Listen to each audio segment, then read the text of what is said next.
Hello, welcome back to the channel. Welcome to potentially the last one from the cave, because next Friday I'm due to fly back, and yeah, we've been told to fly back. It's apparently safe enough, and yeah, so that is the plan. So might not get another one of these out from the cave. If there's something really interesting to bring you, maybe I'll bring you a sort of pop-up during the week. But yeah, that'll be that. Right, what's going on the channel then? Something I should have mentioned last week and I totally forgot was, you may recall, a couple of weeks ago I went down to Airfix and filmed a sprue talk with Dale and Matt, their chief designer.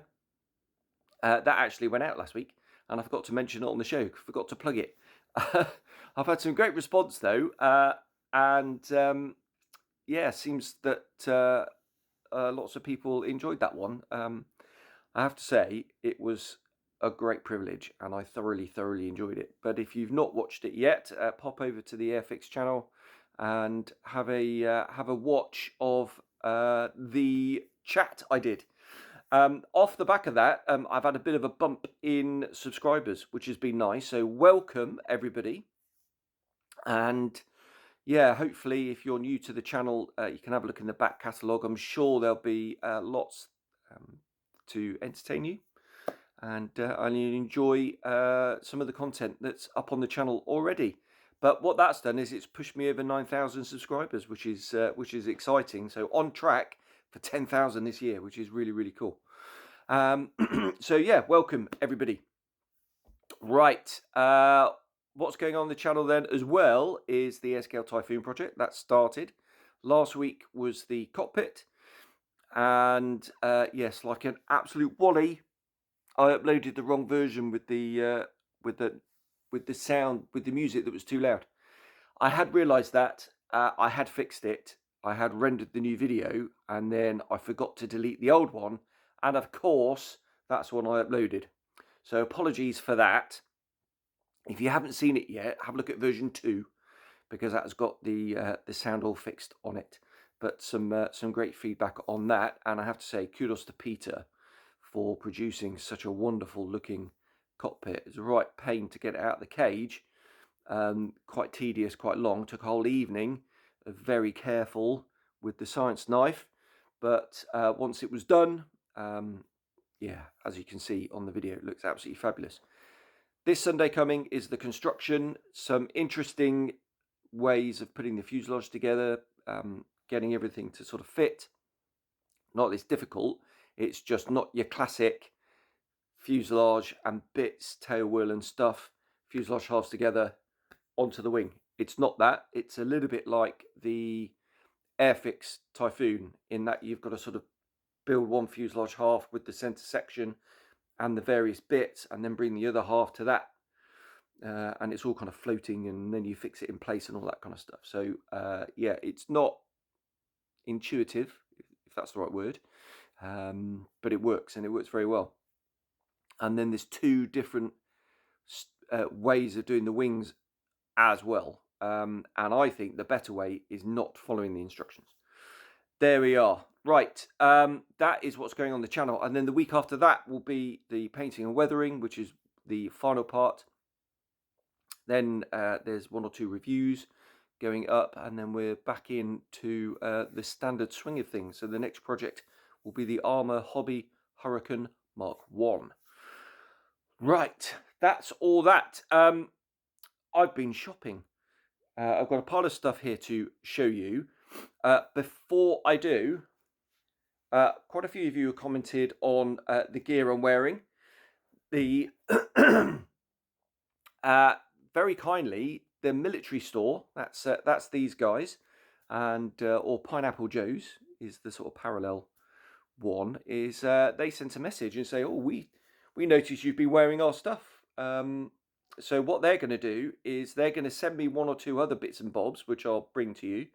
And also, very excitingly, they said they can put my logo on it, which is really cool. So I'm going to, they're not going to be able to get that ready in time for me to go back to Sarah Lee, because obviously that takes a little bit longer. But when I come back in a couple of months, then hopefully there'll be some stuff with the Scale Modelling Cafe logo on, which is really exciting. So if you are a veteran, they do Navy, Crab, Pongo, Royal Marines, loads of stuff on there, everything from sort of t-shirts and beanie hats all the way up to dressing gowns and jackets and absolutely everything.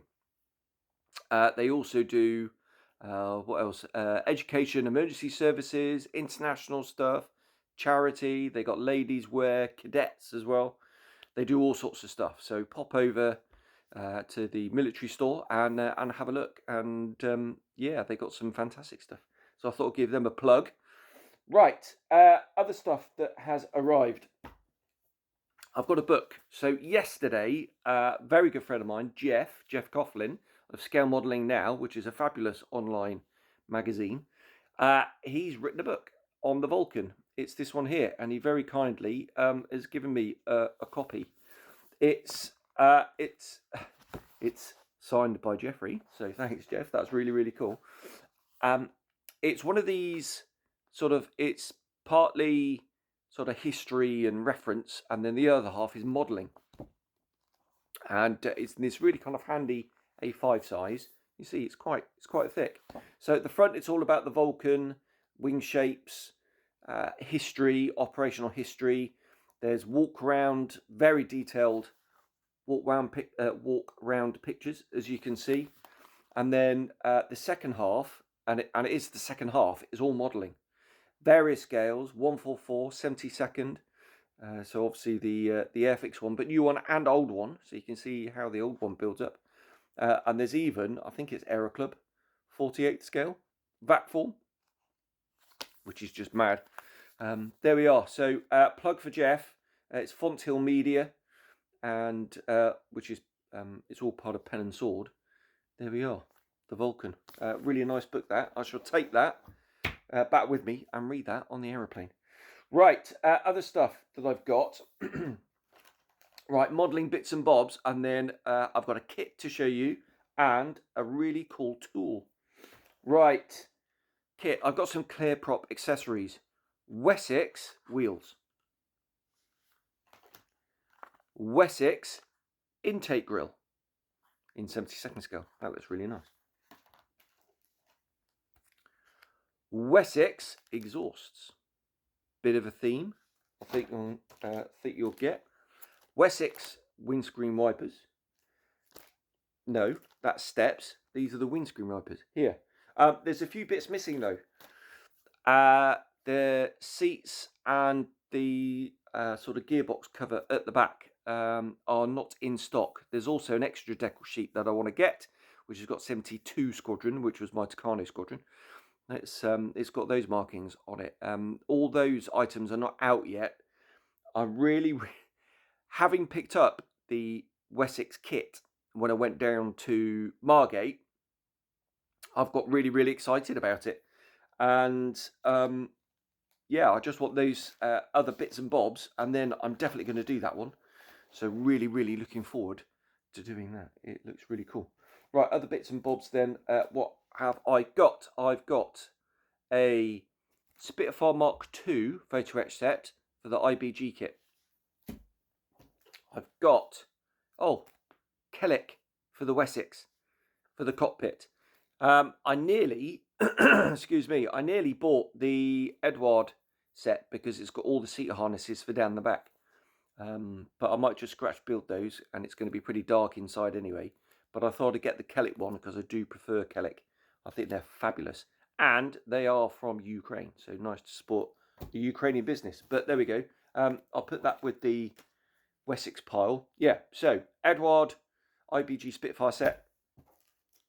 I also bought a Tep Mod Spitfire Mark V set. I don't really know what markings I'm going to do for my Spitfire Mark V yet. But I thought I might go down the grey and green route. This has got RFD on it. 3 versions of RFD. I actually quite fancy the early version rather than Donald Duck. I've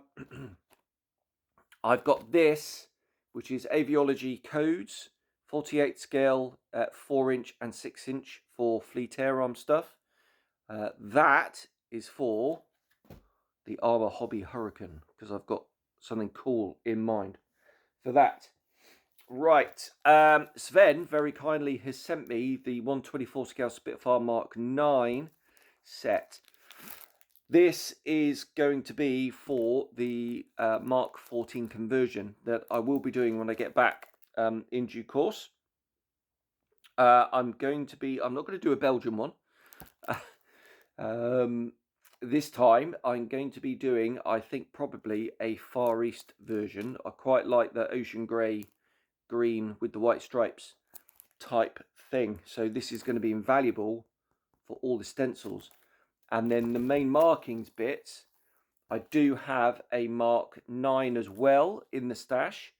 And I quite fancy doing maybe a Belgian, but I quite fancy converting that into a 9E. So these will come very handy for that. No idea when I'm going to get that done. Right, one kit to bring you, and it's this. This is the IBG Spitfire Mark 5 in 72nd scale. I believe I got the early windscreen. Yep, I got the early windscreen version. And I thought I'd go for the Overtrees. This actually was direct from IBG because they said it was released, but none of the model shops in the UK had it. And I know Gary down at Tiger Hobbies, he's the importer. He didn't have it. And I was unsure when it might arrive. So I actually ordered it direct from IBG, and it arrived in, not lickety split, but it was still fairly quick, which was cool. I'm very tempted by the Drometer, by the way. And I've opened the box, I've had a look, and I did think, looking online, that the riveting detail looked overdone. It's not overdone.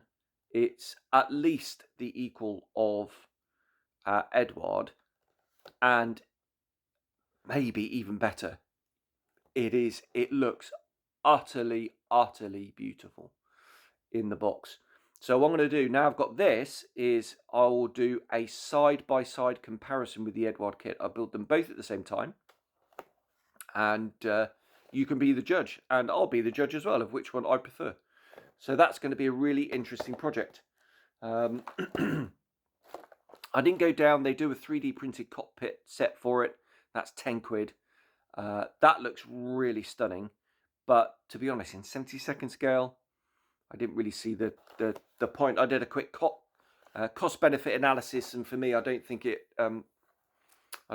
quite meets that. But that's why I bought. Where's it gone? Here it is. That's why I bought this set. Because obviously there's no decals in there, so I need an instrument panel and I need some seat harnesses. So that's why I bought that. Yes, that's for a Mach 2, 72nd scale. You ain't going to see the difference. That's that. Right, that's it for kind of modelling stuff. The last thing to show you is actually this, and it's a little mini hoover, as we would say here in the UK. Vacuum cleaner, I suppose, is the proper one. It's actually designed for coffee enthusiasts for hoovering up around the grinder and their espresso machines, because it can get really minging with all the coffee stuff around. And actually, I saw it because I'm into my coffee. I do like a V60 pour over. Have a couple of those a day, and I thought, yeah, that would be really cool. So I'll just show you what it's all about while I'm here. He says now I can't get into it now. I should have prepared this earlier, shouldn't I? I'll get into it. Oh, I had it then. What's just fallen out is just the charging thing. So this is what you get in the box. You get the hoover thing, you get a brush, you get like the little angled whatnot, and then you get a spare filter as well.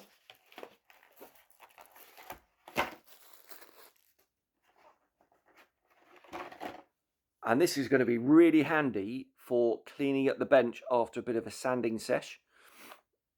You just clip the brush on and there you go.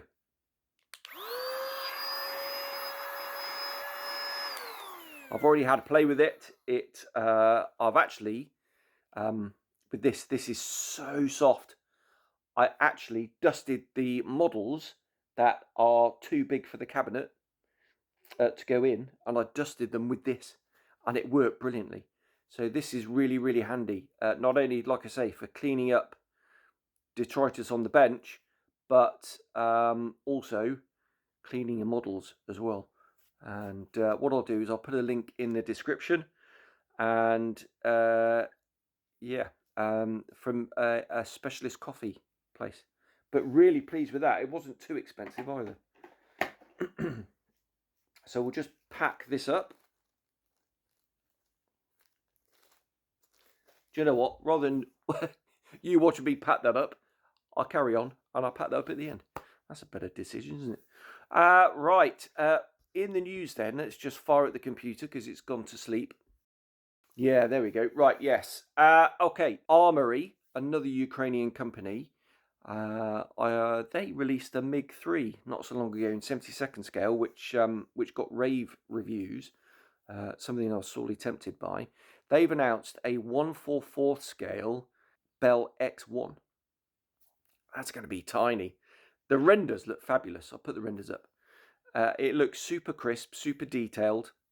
Externally, that is. No idea about the cockpit, but that's going to be quite small. I just thought I'd bring that to you. It's just something a little bit more quirky. But yeah, I thought I'd give that a bit of a shout out because that sort of piqued my interest. That'd be quite cool. And then the other one was Modelsvit have announced a Mauler in 1/72nd scale. Now that is a big aeroplane. I think it's Halberd. They've done one in resin. Again, another Ukrainian company. And yeah, it's just something I'm not particularly interested in. And then I saw the renders and went, oh, do you know what? That looks really quite cool. It's got real presence, that thing. Obviously, it's not as successful as the Sky Raider, far from it. But yeah, I just thought that was really, really interesting. It looks like a really, really nice kit. Yeah, real presence on the bench that'll have. And it makes me think, oh, I quite fancy that Guardian thing that Special Hobby did as well, because that's a big model. And there we are, sort of quick rattle through some of the news. Right, I'm going to have to go and pack all this stuff up now and start thinking about packing for next week, which is always a bit crap. Thinking about that, having to go back. It's been fabulous being at home, but still, I've got another week to go. Lots to pack in. Got to finish off the decking out the back, replacing the decking planks with composite. So my back's aching a bit. All the bending over. There we are. Enough of the DIY woes. Thanks very much for tuning in. Again, welcome to all the new subscribers, especially those off the back of the Airfix interview I did. You are very, very welcome. Like I say, have a look in the back catalogue because I'm sure there's something there to tickle your interest buds. And I'll see you very, very soon. So, yeah, cheers. Bye-bye.